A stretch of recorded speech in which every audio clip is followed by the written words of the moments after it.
Vacancy কত আছে, অন্য রাজ্যের তুলনায় আমরা কতটা এগিয়ে কতটা পিছিয়ে, আর কি করলে পশ্চিমবঙ্গ পুলিশ ও ভারতবর্ষের মধ্যে সেরা পুলিশ হতে পারে, এই সব বিষয় নিয়ে আমি ভাবনা চিন্তা করার চেষ্টা করি। লিমিটেশন আছে, সীমাবদ্ধতা আছে, আগের প্র্যাকটিসগুলোর মধ্যে কিছু ভালো দিক থাকলে অনেক খারাপ দিক ছিল। তারপরে cut your coat according to your cloth, ছাদ থাকলে তো হয় না, ছাদ দিয়ে কুলাতে হবে। এই রাজ্যে ভীষণ অর্থনৈতিক দেনা, সব মিলিয়ে আপনারা ভীষণ অসুবিধার মধ্যে থাকেন আমরা জানি। প্রত্যন্ত এলাকায় কাজ করতে হয়, না আছে থাকার জায়গা, না আছে ভালো পরিশ্রুত পানীয় জল, না আছে আপনাদের লজিস্টিক সাপোর্ট গাড়ি ঘোড়া ইত্যাদি, না আছে অনেক কিছু ত্রুটি আছে।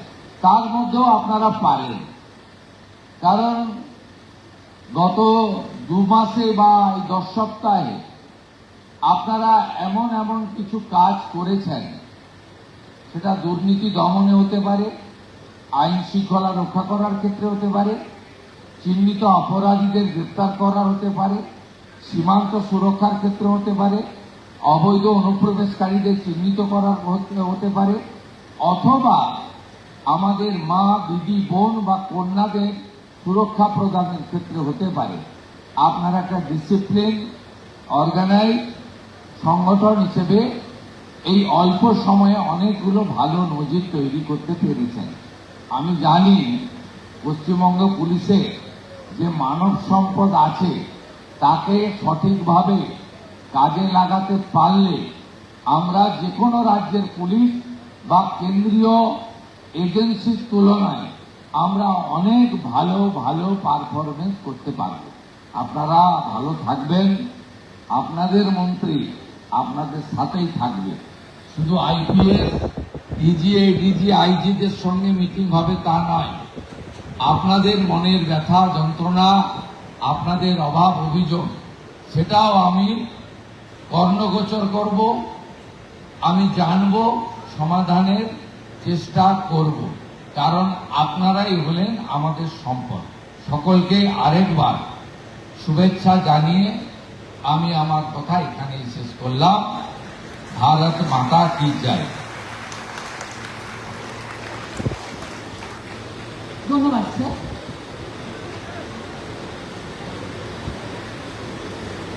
श्रीमान भोजन चाहे है श्रीमान।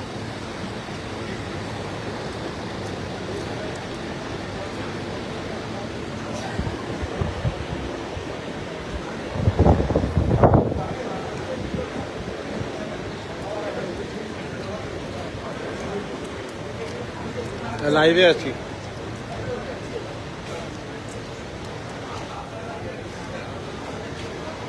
লাইভে আছি। হ্যাঁ,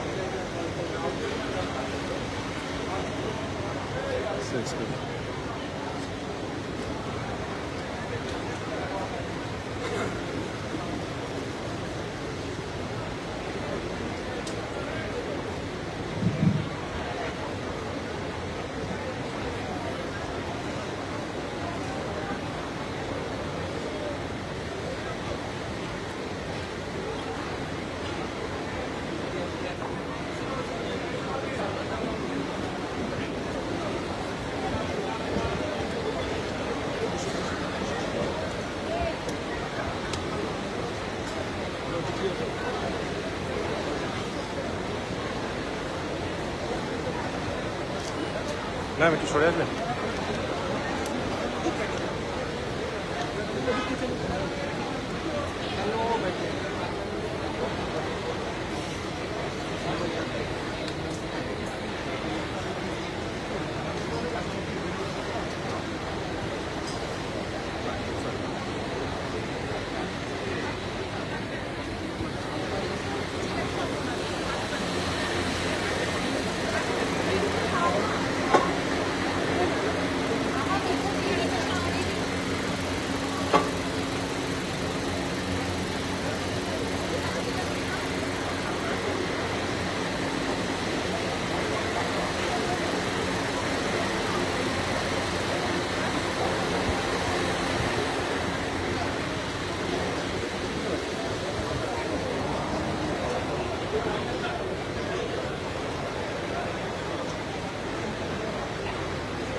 তারপরে